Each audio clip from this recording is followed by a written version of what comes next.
ఇంజనీరింగే కానీ, పోస్ట్ గ్రాడ్యుయేషనే కానీ, degree level కానీ, ఇంటర్ కానీ, పోస్ట్ మెట్రిక్ దాంతో ఏదైతున్నదో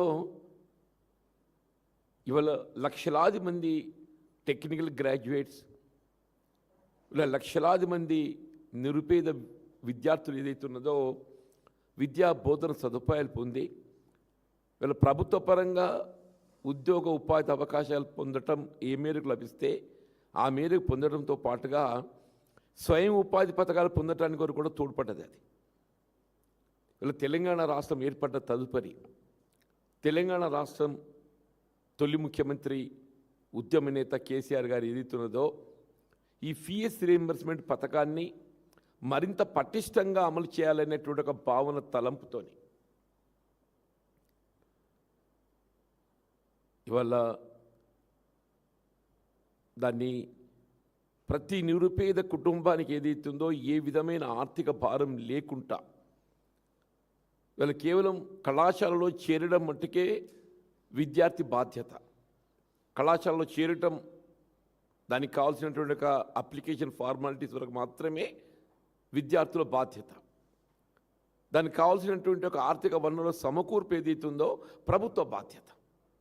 ఆ విధంగా కొనసాగించినటువంటి యొక్క ఈ ఫీజు రీయింబర్స్మెంట్ పథకం దశాబ్ద కాలం ఇవాళ సక్సెస్ఫుల్గా అమలు చేయబడ్డ తదుపరి ఏదైతుందో ఇలా మనకు తెలియంది కాదు. మొన్నటి 2023 ఎన్నికల్లో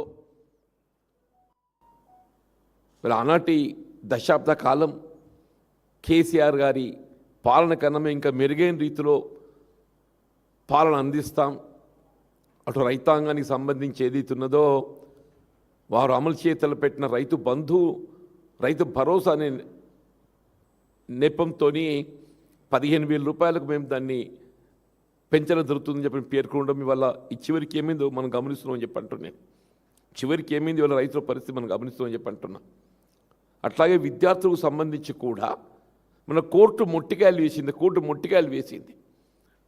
ఇలా ఫీజు రీయింబర్స్మెంట్ ప్రభుత్వం నిధులు విడుదల చేయలేకపోవడంతో ఇలా విద్యార్థులకు వారి యొక్క సర్టిఫికేట్స్ ఏదైతుందో ఆ కళాశాలలు విడుదల చేయలేకపోవడంతో, అంటే వాటిని ఇవ్వలేకపోవడంతో ఏదైతుందో వాళ్ళ భవిష్యత్తు ఒక విధంగా అంధకారం అయిపోతుంది. విద్య పూర్తయింది, క్వాలిఫై అయిపోయినరు, వాళ్ళ భవిష్యత్తు అన్వేషణ కొరకు ఏదైతుందో కావాల్సిన ఒక సర్టిఫికేట్స్ కావాలంటే కళాశాలలు మాకు కావాల్సిన ఒక ఫీజు రీయింబర్స్మెంట్ ప్రభుత్వంతో నిధులు విడుదల చేయబడలేదు కాబట్టి అన్లెస్ ఆ నిధులు విడుదల చేయబడితేనే కానీ మేము సర్టిఫికేట్స్ ఇవ్వడం అని మొండికేయడంతో ఏదైతున్నదో ఇలా విద్యార్థులు ఆందోళనకు గురి కావటము, ఇలా ప్రభుత్వం నిమ్మకి నీరెత్తినట్టు ఇలా కళాశాల యాజమాన్యాలు ప్రభుత్వంపై ఎంత ఒత్తిడి తేవడానికి ప్రయత్నం చేసినా కానీ నిమ్మకు నీరెత్తినట్టు ఇవాళ వాయిదాల పద్ధతితో మేము నిధులు విడుదల చేస్తామని చెప్పని ఇలా బొంకు చివరికి కళాశాల యాజమాన్యాలు ఏదైతే ఉందో కోర్టును ఆశ్రయించటం. కోర్టు ఏదైతున్నదో కళాశాలలకు చెల్లించవలసినటువంటి ఫీజు బకాయిలు చెల్లించవలసిన బాధ్యత ప్రభుత్వంపై ఉన్నది. ఎప్పుడైతే ప్రభుత్వం చెల్లించలేకపోతున్నదో వీళ్ళ విద్యార్థులు వాళ్ళ సర్టిఫికేట్స్ కావాలని చెప్పి భావించినట్టయితే మరి వాళ్ళ తల్లిదండ్రుల దగ్గర ఆ బకాయిలు వసూలు చేసుకోవడానికి కొరకు కళాశాల యాజమాన్యాలకు ఆప్షన్ ఇచ్చింది. దాంతో ఏదైతుందో ఏ విధంగా నిరుపేద వర్గాలు ఆందోళనకు గురైన మనందరం గమనించామని చెప్పి అంటున్నాం.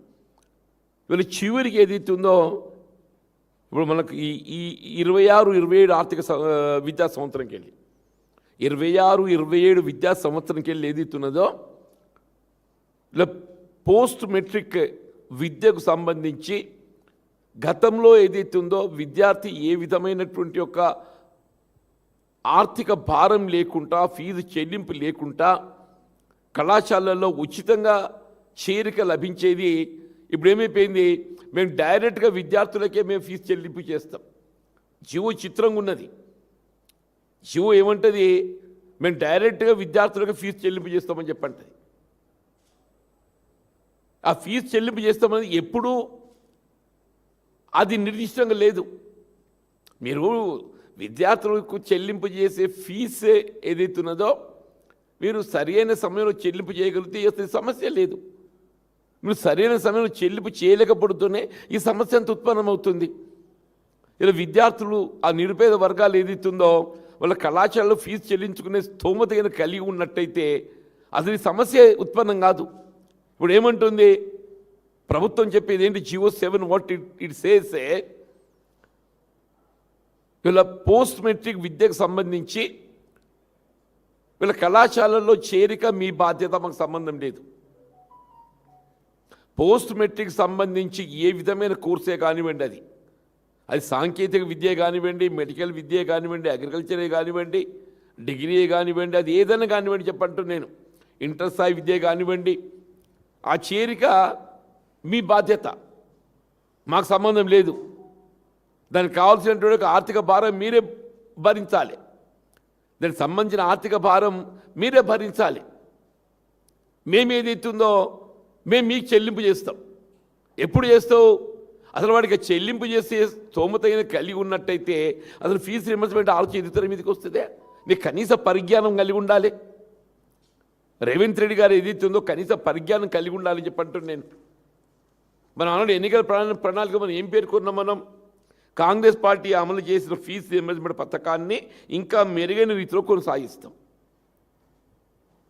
ఇంకా మెరుగైన రీతి అంటే ఏంటి? విద్యార్థులను ఆందోళన గురి చేయడమే మెరుగైన రీత. ఇవాళ ఏదైతుందో నీకు నిజంగానే కేసీఆర్ గారి మీద ఏమైనా కోపం ఉన్నట్టయితే ఈ పథకాన్ని ఆరంభింపజేసింది వైఎస్ రాజశేఖర రెడ్డి గారయ్యా. కనీసం ఆయన మీద గౌరవంతో దాన్ని కొనసాగించు అని చెప్పంటూ నేను. ఈ పథకాన్ని ఆరంభింపజేసింది వైఎస్ రాజశేఖర రెడ్డి గారు.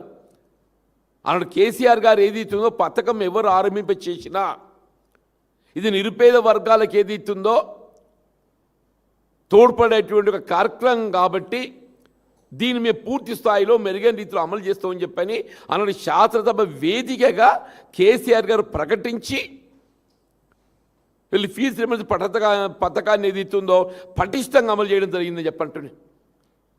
వీళ్ళు రేవంత్ రెడ్డి గారు ఎందుకై నీకు నిరుపేద వర్గాల కక్ష అని చెప్పంటున్నాను నేను. రేవంత్ రెడ్డి గారికి ఎందుకు ఈ నిరుపేద వర్గాల మీద కక్ష అని చెప్పంటున్నాను నేను. వాళ్ళకి రాజ్యాంగం కల్పించిన హక్కు కాదా? ఇది రాజ్యాంగ నిబంధనలు పాటించడం నీ బాధ్యత కాదా? రాజ్యాంగ నిబంధనల్లో వీళ్ళ విద్య వైద్యం ఈ రెండు కూడా ఏదైతున్నదో ప్రాథమిక హక్కులుగా చేర్చారు. విద్యా వైద్యం ఈ రెండు కూడా రాజ్యాంగంలో ప్రాథమిక హక్కులుగా పొందుపరిచారు. కాబట్టి ఏదైతుందో విద్య పట్ల ఏదైతుందో నిరుపేద వర్గాలు భేదభావన గురి కాకూడదు అనేటువంటి ఒక తలంపుతోని ఉన్నత వర్గాలతో సమానంగా బోధన సదుపాయాలు పొందే విధంగా ఫీజు రియంబర్స్మెంట్ పథకాన్ని ప్రవేశపెట్టడం. అది వీళ్ళు నిన్నటి వరకు రాష్ట్రంలో రేవంత్ రెడ్డి గారి పాలన ఆరంభమయ్యేంత వరకు ఇవాళ పూర్తి స్థాయిలో ఏదైతుందో అది అమలుకు నోచుకున్నదని చెప్పట్టు. అట్లా వైద్యానికి సంబంధించి కూడా ఆరోగ్యశ్రీ దాన్ని మరింత పటిష్టంగా అమలు చేయాలని పెట్టిన కేసీఆర్ గారు అని చెప్పంటున్నాను. దాన్ని మరింత పటిష్టంగా అమలు చేయాలని పెట్టిన కేసీఆర్ గారు అని చెప్పంటున్నాను. ఇప్పుడు తెలంగాణ రాష్ట్రం ఏర్పడ్డ నాడు ఏదైతుందో 10 జిల్లాలతో ఉన్నటువంటి ఒక తెలంగాణ రాష్ట్రాన్ని 23 జిల్లాలు అదనంగా ఏర్పాటు చేసి అంటే 23 + 10 33 జిల్లాలు ఏర్పాటు చేయడంతో ఏదైతుందో 33 జిల్లాలలో ఇవాళ వైద్య విద్యా కళాశాలలు 33 జిల్లాలలో వైద్య విద్యా కళాశాలలు ఈ వైద్య విద్యా కళాశాలలు ఏర్పాటు చేయడంతో ఏదైతుందో ఈ 33 జిల్లా కేంద్రాలలో సూపర్ స్పెషాలిటీ వైద్య విభాగాలు ఏర్పాటు చేయగలిగే అవకాశం, సూపర్ స్పెషాలిటీ వైద్య సేవలు ఏర్పాటు చేయగలిగే అవకాశం పొందడంతో ఎక్కడికక్కడ వైద్య సేవలు ఏదైతుందో నిరుపేద వర్గాలు ఉచితంగా వైద్య సేవలు పొందేటువంటి యొక్క మార్గాన్ని వీళ్ళ కేసీఆర్ గారు ఏదైతుందో మరి ఏర్పాటు చేయడం జరిగిందని చెప్పంటున్నాను. TIMS hospitals, Telangana institutes of medical science రేపు సనత్నగర్ ఆరంభం కాబోతుందని చెప్పంటున్నా. సనత్నగర్ ఆరంభం కాబోతుంది. వీళ్ళ వరంగల్ కాకతీయ ఆరంభం కాబోతుందని చెప్పంటున్నా. అల్వాల్ ఆరంభం కాబోతుందని చెప్పంటున్నాం. అంటే అటువంటి కార్యక్రమాలు ఇవాళ కేసీఆర్ గారు ఏదైతుందో ఆరంభింపచేసి తెలంగాణ రాష్ట్రాన్ని ఏదైతుందో దేశంలోని అగ్రగామిగా నిలిపితే ఇలా రేవంత్ రెడ్డి గారు ఏం చేస్తున్నారు? కేసీఆర్ గారు చేసిన మంచి పనులు కనబడకూడదు చేయాలి. ఇప్పుడు ఎవరైనా ఏదైతుందో వీళ్ళ గత పాలకుల కంటే మెరుగైనటువంటి పాలన అందించి పేరు తెచ్చుకోవాలి. ఇలా గత పాలన కంటే మెరుగైన పాలన చేయడం నీకు సాధ్యం కాదు. గత పాలన కంటే మెరుగైన పాలన చేయడం నీకు సాధ్యం కాదు. కాబట్టి ఏదైతుందో ఇలా గతంలో అమలు చేయబడ్డటువంటి ఒక రైతు బంధు సంవత్సరానికి 10,000 రూపాయలు ఇస్తే దాన్ని ఇప్పుడు 2 సార్లు దాన్ని నిలబెట్టి ఎగ్గొట్టేసిండే. ఇంకా ఇప్పుడు 3వ సారి ఏదైతుందో ఎకరా 6,000 చొప్పున 2 పర్యాయాలు ఇచ్చిండు. అంటే 2 ఎకరాల పైబడడానికి ఏదైతుందో ఆ సమస్య లేదు. రుణమాఫీ 2 లక్షల వరకు అమలు చేస్తామని చెప్పంటే 2 లక్షల పైబడ్డ వాళ్ళు ఎంతమంది ఉన్నా కానీ ఆ 2 లక్షల రూపాయల వరకు రుణమాఫీ చేయాల్సిన బాధ్యత ప్రభుత్వంపై ఉంటుంది. ఇలా 2 లక్షల పైబడ్డ వాళ్ళకి అని చెప్పని అది ఎగ్గొట్టేసిండు అని చెప్పి అంటున్నా. నువ్వు రుణమాఫీ ఎగ్గొట్టేసిండు, రైతులకు పెట్టుబడి కల్పన ఎగ్గొట్టేసిండు. నువ్వు ఏ విధంగా కనీసం చదువు ఇక చదువుకుంటే విద్యార్థులు ఏదైతే ఈ దేశ భవిష్యత్తు, ఈ తెలంగాణ రాష్ట్ర భవిష్యత్తు, అసలు తెలంగాణ రాష్ట్రం ఏర్పాటుకు ఏదైతుందో మూలం ఇలా విద్యార్థులు నిరుద్యోగ యువత అని చెప్పంటున్నా. తెలంగాణ రాష్ట్ర ఏర్పాటు ఉద్యమానికి మూలం ఏదైతుందో విద్యార్థులు నిరుద్యోగ యువత అని చెప్పంటున్నా. అన్నాడు కేసీఆర్ గారు ఏదైతుందో ఉద్యమ నేతగా ఈ తెలంగాణ ప్రాంత భవిష్యత్తు తీర్చిదిద్దాలనేటువంటి ఒక సంకల్పంతో మెరుగైనటువంటి విద్యా బోధన సదుపాయాలు తెలంగాణ ప్రాంతంలో కల్పింప చేయాలనేటువంటి ఒక తపనతోని ఈ ప్రాంతంలో నిరుద్యోగ యువతకు ఏదైతుందో ఉద్యోగ ఉపాధి అవకాశాలు మెరుగుపరచాలని తపనతో ఏదైతుందో అని తెలంగాణ రాష్ట్రం ఏర్పాటుకు ఉద్యమించి రాష్ట్రాన్ని సాధిస్తే చివరికి ఏమైందే?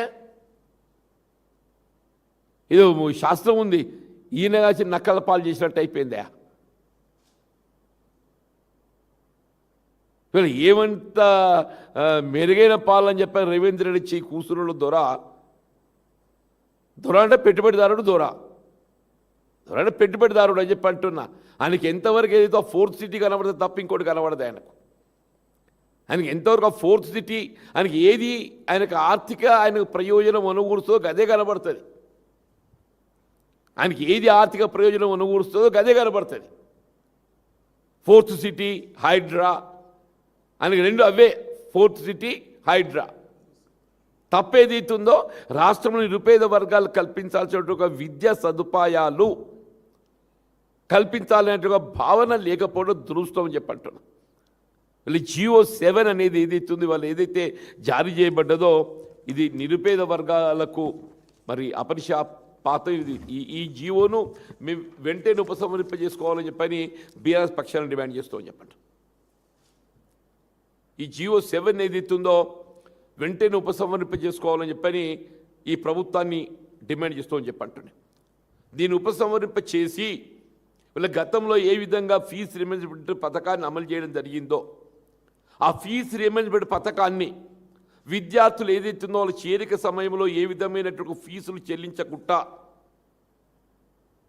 వారి కళాశాలలో చేరిక పొందే అవకాశం గతంలో లాగా కొనసాగింపజేసే విధంగా కళాశాలలు చెల్లింపజేయాల్సినటువంటి ఒక బాధ్యత ఎవరి మీద ఉంటుంది? ప్రభుత్వంపై ఉంటుంది. ఆ బాధ్యత మీరు నిర్వర్తించండి. కానీ ఏది ఇస్తుందో రాజ్యాంగం కల్పించిన హక్కు అని చెప్పంటారు. ఇది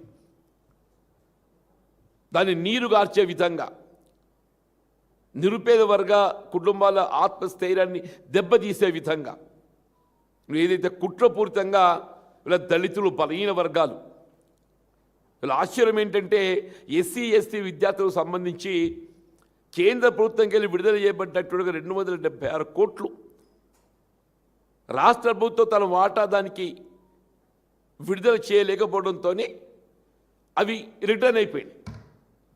SC ST విద్యార్థులకు ఏదైతే ఫీజు రీయింబర్స్మెంట్ పథకం కింద 276 కోట్లు విడుదల అయ్యి దానికి రాష్ట్ర ప్రభుత్వం జత చేయవలసినటువంటి నిధులు విడుదల చేయబడలేక అవి రిటర్న్ అయిపోయినాయి. అంటే ప్రభుత్వం ఒక చిత్తశుద్ధి ఎట్టుందో మీకు కనబడుతుంది కదా. దయచేసి ఇప్పటికైనా రేవంత్ రెడ్డి గారు ఏదైతుందో కాస్త వీళ్ళ కళ్ళు తెరవన్నా ఇంకెట్లా ఇంకో 2 ఏళ్ళు ఉంటావు కావచ్చు, నువ్వు ఉంటావు, ఇంకా నీ ప్రతినిధులు కాంగ్రెస్ పార్టీ పక్షాన్ని ఎవరు ఉంటారో తెలియదు. కానీ ఎవరున్నా మరి ప్రజలు కాంగ్రెస్ పార్టీని ఇంకో 2 ఏళ్ళు భరించాలి. ముఖ్యమంత్రి రేవంత్ రెడ్డి గారు ఉంటారా ఎవరుంటారో తెలియదు. కానీ ఎవరున్నా ఇంకో 2 ఏళ్ళు అయితే భరించాలి. ఈ 2 ఏళ్ళైనా ఏదైతుందో కాస్త పాలనను మెరుగు చేసుకునే ప్రయత్నం చేసుకోండి అని చెప్పంటాను. ఈ GO7 వెంటనే ఉపసంహరింపజేసుకొని వీళ్ళ జాబ్ క్యాలెండర్ ప్రధానమని చెప్పడం. జాబ్ క్యాలెండర్ మరి శాసనసభ వేదిక జాబ్ క్యాలెండర్ ప్రకటింపజేస్తా అని చెప్పిండు. శాసనసభ వేదిక చెప్పాడు జాబ్ క్యాలెండర్ ప్రకటింపజేస్తా అని చెప్పని. మొదటి సంవత్సరం 2 లక్షలు అన్నాడు, తర్వాత 1 లక్ష అన్నాడు, ఇప్పుడు 3 లక్షలు పోయేమైంది 60,000 అన్నాడా. ఇచ్చిందేంటి 17,000, ఇచ్చిందేంటి 17,000, చెప్పిందేంటి 3 లక్షలు, చెప్పిందేంటి 3 లక్షలు అమలు చేయాలి, అమలు చేసింది ఎంత 17,000. ఆర్భాటంగా జాబ్ క్యాలెండర్ ప్రకటన చేస్తా అని చెప్పాడు. ఏదే జాబ్ క్యాలెండర్? ఆనాడు ఏది ఇస్తుందో ఈ రేవంత్ రెడ్డి చూసి ఎవడు విశ్వసించాడు, అది ఆయన కూడా తెలుసు. ఇవాళ రేవంత్ రెడ్డిని చూసి ఎవడు విశ్వసించాడు. అందుకే వరంగల్ డిక్లరేషన్ రాహుల్ గాంధీని పట్టుకొచ్చిండే. రైతు డిక్లరేషన్ కొరకు ఏది ఇస్తుందో రేవంత్ రెడ్డి గారు ఎవరు నమ్మరు అని చెప్పని రాహుల్ గాంధీని పట్టుకొచ్చి రైతు డిక్లరేషన్ చెప్పించారు. ఇలా విద్యార్థులు నిరుద్యోగ యువత కూడా రేవంత్ రెడ్డి గారు ఎవరు నమ్మడు కాబట్టి ఏదైతుందో రాహుల్ గాంధీ గారిని అశోక్ నగర్ పట్టుకపోయాడు. కనీసం గాంధీ కుటుంబం పట్ల విశ్వాసంతోనైనా గౌరవంతో ఏదైతుందో నమ్ముతారో అని చెప్పినట్టుగా భావనతోని వాళ్ళ రైతు డిక్లరేషన్ చెప్పించిండు. ఈడ రాహుల్ గాంధీని పట్టుకపోయి అశోక్ నగర్ పట్టుకపోయిండే అధికారానికి వచ్చిండు. మరి రాహుల్ గాంధీ గారు ఏదైతుందో ఇవాళ అశోక్ నగర్ రాగలుగుతాడా? ఇలా రేవంత్ రెడ్డి గారు అశోక్ నగర్ పోగలుగుతాడా? దయచేసి ఏదైనా కానీ ఈ GO7 వెంటనే దీన్ని ఉపసంహరింపజేసుకొని యథావిధిగా గతంలో ఏ విధంగా అయితే ఫీజు పథకం అమలు చేయడం జరిగిందో ఇప్పుడు కళాశాలలకు చెల్లింపు చేయవలసిన బకాయిలు దాదాపు 10,000 కోట్ల పైచిలుకున్నాయి. కళాశాలలకు చెల్లింపు చేయవలసిన బకాయిలు 10,000 కోట్ల పై ఉన్నాయని చెప్పంటున్నాను. ఆ 10,000 కోట్లు చెల్లింపు చేస్తేనే కానీ ఇవాళ ఇంతవరకు విద్యాబోధన సదుపాయం పొందినట్టు 25-26 విద్యా సంవత్సరం వరకు